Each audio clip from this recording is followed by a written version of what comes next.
انبیاء پر مجھے فضیلت عطا فرمائی گئی ہے، جو امتیازی شان مجھے عطا گئی ہے، وہ 7 چیزیں، وہی 7 چیزیں اختصاراً بیان ہوگی کہ وہ کون سی 7 باتیں ہیں جو سابقہ انبیاء کے نسبت نبی کریم صلی اللہ علیہ وسلم کو عطا کی گئی ہے، فضیلت عطا فرمائی گئی ہے۔ الحمدللہ رب العالمین، والصلاة والسلام على سید الانبیاء والمرسلین، اما بعد فاعوذ باللہ السمیع العلیم من الشیطان الرجیم، بسم اللہ الرحمن الرحیم، ويسألونك عن الأنفال قل الأنفال لله والرسول، أما بعد وما أرسلناك إلا رحمة للعالمين، أما بعد ما كان محمد أبا أحد من رجالكم ولكن رسول الله وخاتم النبيين، وقال النبي صلى الله عليه وسلم من ستر المسلم ستره الله في الدنيا والآخرة،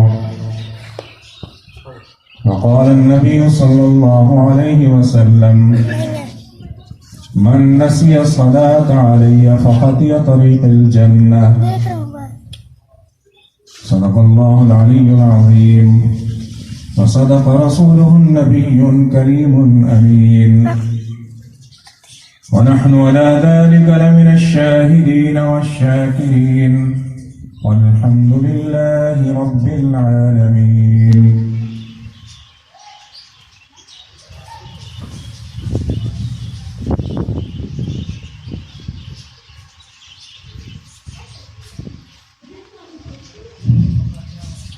نبی کریم صلی اللہ علیہ وسلم فرمائے، مسلم شریف کی روایت ہے کہ پہلی چیز مجھے جو عطا کی گئی سابقہ انبیاء پہ، انا فصیح العرب، میں عرب کا فصیح ترین شخص ہوں، میرے سے پہلے اتنا فصیح اللسان نہ پہلے گزرا ہے نہ بعد میں آئے گا، یہ مجھے اللہ نے شان عطا فرمائی ہے۔ عرب کے 2 قبیلے تھے، ایک قریش جس میں نبی کریم صلی اللہ علیہ وسلم کی پیدائش ہوئی، ایک بنو سعد طائف سے آگے ہے، علی مسادیہ کا قبیلہ، یہ عرب میں عربی شمار ہوتے تھے، فصیح اللسان شمار ہوتے تھے۔ حضور کی پیدائش قریش میں ہوئی اور پھر بچپن حضور کا بنو سعد میں گزرا جو فصیح اللسان قبیلہ تھا۔ حضور نے فرمایا کہ مجھے جامع کلمات سے نوازا گیا۔ حضور کا جو دور تھا یہ ادیبوں کا دور تھا، شعراء کا دور تھا، عربی ادب کے عروج کا دور تھا، جیسے موسیٰ علیہ السلام کا دور جادوگروں کا دور تھا، عیسیٰ علیہ السلام کا دور جو تھا حکماء کا طبیبوں کا دور تھا، اس کے مطابق شان عطا فرمائی۔ نبی کریم صلی اللہ علیہ وسلم کا دور جو تھا یہ ادیبوں کا دور تھا، ادیب بہت بڑے تھے، ہر سال ایک سالانہ ادیب منتخب ہوتا تھا جس کی نظم کعبے کی دیوار پر لکھ کر لگائی جاتی تھی، اور سال بھر اس کی نظم لکھی رہتی تھی، اس میں سے لوگ نقص نکالتے تھے، جس کی نظم میں سے کوئی نقص نہیں نکلتا تھا وہ سال کا سب سے بڑا ادیب اور شاعر ہوتا تھا۔ تو جب قرآن پاک اترا تو کفار مکہ نے کہا کہ یہ شاعر کا کلام ہے، اللہ نے جواب دیا وما هو بقول شاعر، یہ شاعر کا کلام نہیں ہے۔ پھر انہوں نے کہا یہ کاہن کا کلام ہے، اللہ نے جواب دیا وما هو بقول کاہن، نہ یہ کاہن کا کلام ہے۔ سورہ کوثر لکھ کے لگا دی گئی، قرآن پاک کی سب سے چھوٹی سورت تھی، وہ لکھ کے لگا دی گئی۔ جب سارے عرب کے ادیب بڑے بڑے وہاں کے اکٹھے ہوئے، انہوں نے نقص نکالا، کوئی نقص نہیں نکلا، تو انہوں نے کہا کہ ما ھذا کلام البشر، یہ کسی بندے کا کلام نہیں۔ تو جب نبی کریم صلی اللہ علیہ وسلم کا کلام انہوں نے سنا، دعائیں سنی، تو انہوں نے کہا کہ یہ دعائیں جو ہیں، اس طرح کا کلام، اس طرح کا رب اللسان، ربط جو ہے، یہ اللہ کے بعد اس کے نبی کی زبان سے نکل سکتا ہے، عام آدمی کا ادیب کا کام نہیں۔ نبی کریم صلی اللہ علیہ وسلم کی 9 لاکھ روایات ہیں حدیث کی، 50,000 حدیثیں ہیں، سابقہ تمام انبیاء کو جمع کیا جائے 1,24,000 انبیاء کی اتنی باتیں نہیں ہیں جتنی صرف نبی کریم صلی اللہ علیہ وسلم کی ہیں۔ یہ شان اللہ نے عطا فرمائی۔ اور دوسری شان نبی کریم صلی اللہ علیہ وسلم کا اللہ نے کیا عطا فرمائی؟ حضور نے فرمایا مجھے اللہ تعالیٰ نے روک دیا.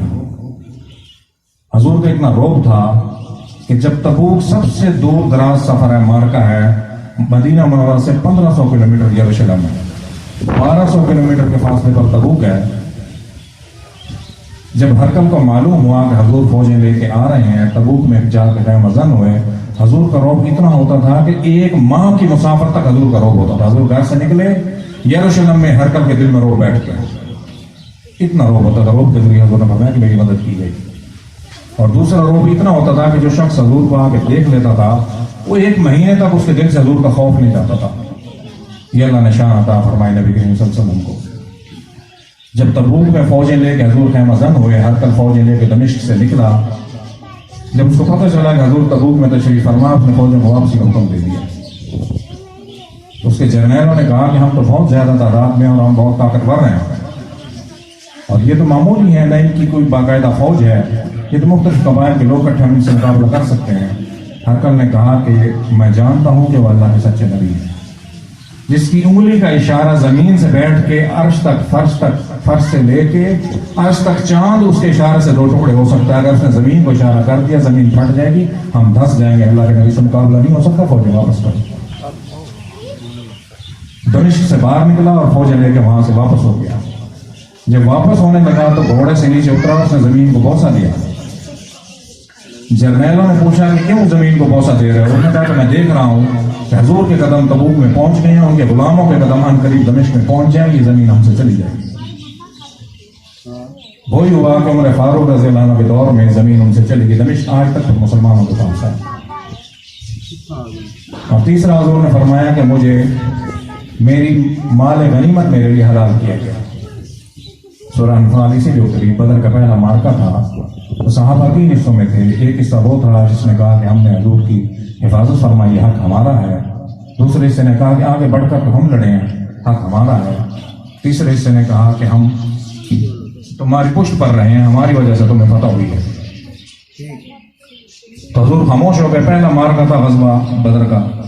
سابقہ انبیاء میں قرآن پاک سے صرف ایک فتح ثابت ہے، وَقَتَلَ دَاوُودَ جَالُوتَ وَآتَاهُ اللَّهُ الْمُلْكَ وَالْحِكْمَةَ وَعَلَّمَهُ مَا يَشَاءُ، کہ داؤد علیہ السلام نے جالوت کو قتل کیا اور فتح ہوئی. موسیٰ علیہ السلام کی قوم کو لڑنے کا حکم ہوا، وہ نہیں لڑی. یہ یہودی بزدل قوم میں لڑ نہیں سکتی، یہ چالیں چل سکتی ہے. انہوں نے کہا فَزَمَانْ تَوَرَّبُّكَ فَقَاتِلَا، تو اور تیرا رب جا کے لڑو، اِنَّا هَاهُنَا قَاعِدُونَ، ہم یہاں بیٹھے ہیں. صرف یہ تھا فرعون کی نوکری کرنی پڑتی تھی، خدمت کرنی پڑتی تھی، روٹی تو ملتی تھی. غلامانہ ذہن تھا. اللہ تعالیٰ نے پھر کیا کیا؟ ان کو 40 سال تک ان کو صحرا میں رکھا. وہ غلامانہ ذہن والے لوگ ختم ہو گئے. صحرا میں بچے نوجوان پیدا ہوئے، انہوں نے آزادی میں زندگی گزاری تھی. وہ جا کے لڑے، انہوں نے جا کے فتح حاصل کی. تو نبی کریم صلی اللہ علیہ وسلم کے لیے مال غنیمت کو حلال کیا. سورہ انفال اتری، پوری سورہ. قُلِ الْأَنفَالُ لِلَّهِ وَالرَّسُولِ، سارا مال جو ہے مال اللہ اور اس کے رسول کا ہے. پھر اس کے تقسیم کے احکامات ہوتے ہیں. مال غنیمت کو حلال کیا گیا حضور کے لیے، اور یہ مال غنیمت قیامت تک حضور کی امت کے لیے حلال رہے گا. اور چوتھی بات نبی کریم صلی اللہ علیہ وسلم نے فرمایا کہ میرے لیے تمام روئے زمین کو سجدہ گاہ بنایا گیا. سابقہ امتوں میں ایسا نہیں تھا. مخصوص عبادت گاہ ہوتی تھی جہاں جا کے وہ عبادت کرتے تھے.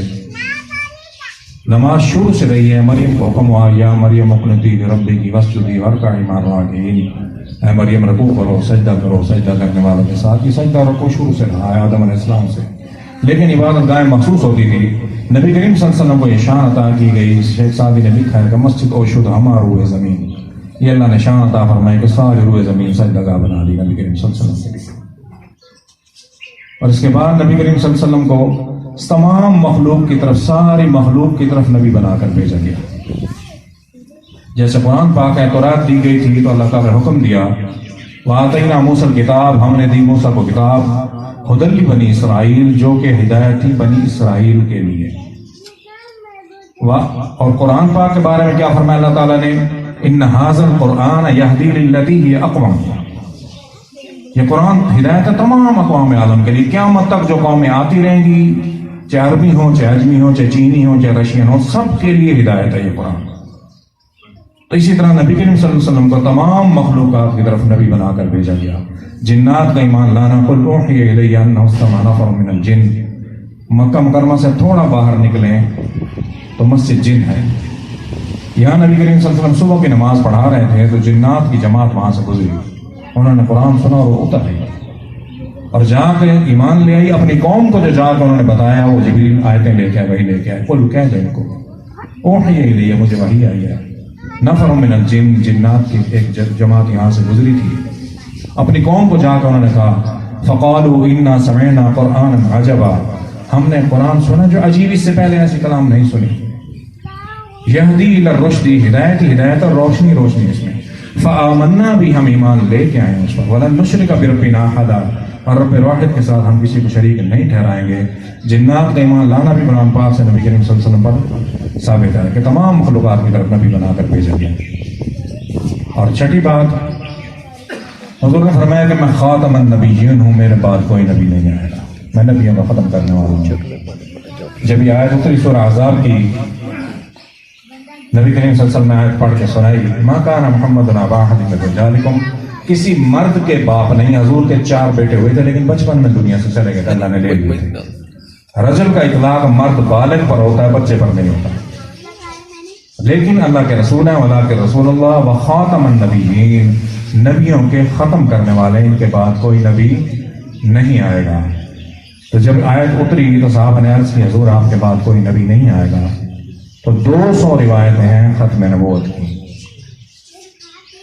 احادیث 200 ہیں، جن میں سے 2 احادیث، یہ 200 احادیث کا خلاصہ ہے۔ پہلی جو حضور نے بیان فرمائی ابن ماجہ کی روایت ہے، حضور نے فرمایا مثلی و مثل الانبیاء کرجل بنا دارا فاکملھا واحسنھا الا موضع اللبنۃ وجعل الناس يدخلونها ويتعجبون ويقولون لولا موضع اللبنۃ وانا اللبنۃ وانا خاتم النبیین۔ حضور نے فرمایا کہ نبوت کا محل اللہ تعالیٰ نے بنایا، پورا مکان بنایا اللہ تعالیٰ نے، اور ہر اینٹ جو نبی تھا اس کی مثال ایک اینٹ کی تھی، وہ اینٹ دکان میں لگتی ہے۔ فاکملھا واحسنھا، اتنا خوبصورت اور مکمل گھر بنایا، جب لوگ اس کے اندر گئے، انہوں نے جا کے گھر دیکھا، انہوں نے تعجب کا اظہار کیا۔ ہمیشہ مسجد میں یا محراب خوبصورت ہوتا ہے، محراب کی ایک اینٹ جو ہوتی ہے وہ سب سے منفرد ہوتا ہے، نظر آ جاتا ہے کہ مسجد کا محراب ہے، خوبصورت ہوتا ہے۔ تو جب لوگوں نے جا کے دیکھا کہ گھر اتنا خوبصورت ہے، وہ ایک اینٹ اس میں جو محراب میں لگنی تھی وہ کیوں نہیں لگی، سونی اینٹ، وہ تعجبون، تعجب کا اظہار کیا۔ حضور نے فرمایا وَأَنَا اللَّبِينَةُ، وہ آخری اینٹ میں، اب یہ نبوت کا گھر محل مکمل ہو گیا۔ وَأَنَا اللَّبِينَةُ، وہ آخری اینٹ میں ہوں، أَنَا خَاتِمُ النَّبِيِّينَ، میں نبیوں کا ختم کرنے والا ہوں، میرے بعد کوئی نبی نہیں آئے گا۔ پھر صحابہ نے دوسری روایت، ابو ہریرہ راوی ہے، مسلم کی روایت ہے، صحابہ نے عرض کی کہ آپ کے بعد واقعی کوئی نبی نہیں آئے گا۔ پھر حضور نے فرمایا ثلاثون دجالون، میرے بعد 30 دجال آئیں گے، کلہم کذابون، سب جھوٹے ہوں گے، کلہم یزعم انہ النبی، سارے زوم میں مبتلا ہوں گے کہ ہم اللہ کے نبی ہیں، لیکن سارے جھوٹے ہوں گے۔ 30 دجال میرے بعد آئیں گے۔ سب سے پہلا شخص اسود انسی حضور کی زندگی میں ہی کھڑا ہوا، اس کے بعد ایک عورت تھی نصرانی سجا بنت حارث، حضور کی زندگی میں اس نے دعویٰ کیا۔ تیسرا مسیلمہ کذاب تھا جس نے نبوت کا دعویٰ کیا۔ جب مسیلمہ کذاب نے نبوت کا دعویٰ کیا تو 100 سال اس کی عمر تھی۔ یہ حضور کی خدمت میں حاضر ہوا، پہنچا یمن سے، نجران کا رہنے والا تھا، وہاں سے سفر کر کے، حضور آپ اپنا مجھے وارث مقرر کر دیں گے، میرے بعد یہ میری گدی سنبھالے گا۔ حضور نے فرمایا العلماء ورثۃ الانبیاء، انبیاء کے وارث نبی کی امت میں علماء ہوتے ہیں، نبیوں کی وراثت کوئی نہیں ہوتی کہ اس کا میں آپ تجھے نبی مقرر کر دوں، یہ نہیں ہے، میں نبیوں کو ختم کرنے والا، میرے بعد ویسے کوئی نبی نہیں آنا۔ تو پھر مایوس ہو کے گیا، اس نے نبوت کا دعویٰ کر دیا، اعلان کیا نبوت کا۔ اسود انسی کے قتل کا حضور نے حکم دیا، یہ بھی نجران کا رہنے والا تھا اور یہ بہت شعبہ باز تھا۔ صدیق اکبر رضی اللہ عنہ کے دور میں تابعی تھے ابو مسلم خلینہ،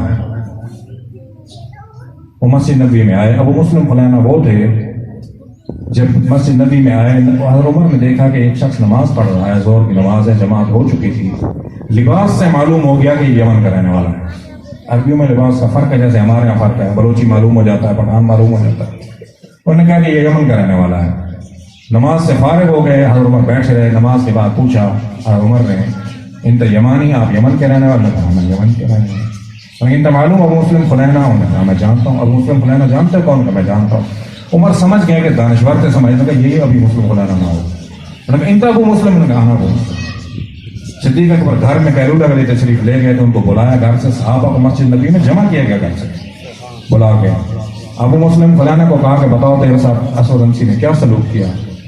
تو ابو مسلم نے بتایا کہ مجھے اس کے ساتھیوں نے پکڑ لیا، میں نے اس کے خلاف اعلان کر دیا کہ تو جھوٹا نبی ہے، کیونکہ مجھ تک حضور کی حدیث پہنچ چکی تھی کہ میرے بعد کوئی نبی نہیں آئے گا، جو ہوگا جھوٹا ہوگا۔ میں نے اس کے خلاف بغاوت کر دی، میں نے کہا کہ جھوٹا نبی جھوٹ بولتا ہے، اللہ کا نبی نہیں ہے۔ اس کے حواریوں نے مجھے پکڑ لیا، پکڑ کے تشدد کیا، میں نہیں مانا۔ اس کے سامنے مجھے پکڑ کے لے گئے، اس نے مجھے کہا ان تشہد ان رسول اللہ، میں نے اس کو کہا ماں سمے تو میں نے سنا نہیں، تو نے کیا بکواس کی ہے۔ اس نے پھر دوسری دفعہ کہا ان تشہد ان محمد رسول اللہ، میں نے کہا اشہد ان محمد رسول اللہ، میں گواہی دیتا ہوں محمد صلی اللہ علیہ وسلم اللہ کے رسول ہے۔ 3 دفعہ اس نے دہرایا، اس نے کہا جھوٹا ڈرامے باز ہے۔ اس کے حواریوں نے اس کو کہا کہ اس کو آگ میں جلا دو، ڈال دو، اس کا حشر دے کے لوگ عبرت پکڑیں گے، پھر ہمیں مانے گے ہماری نبوت کو۔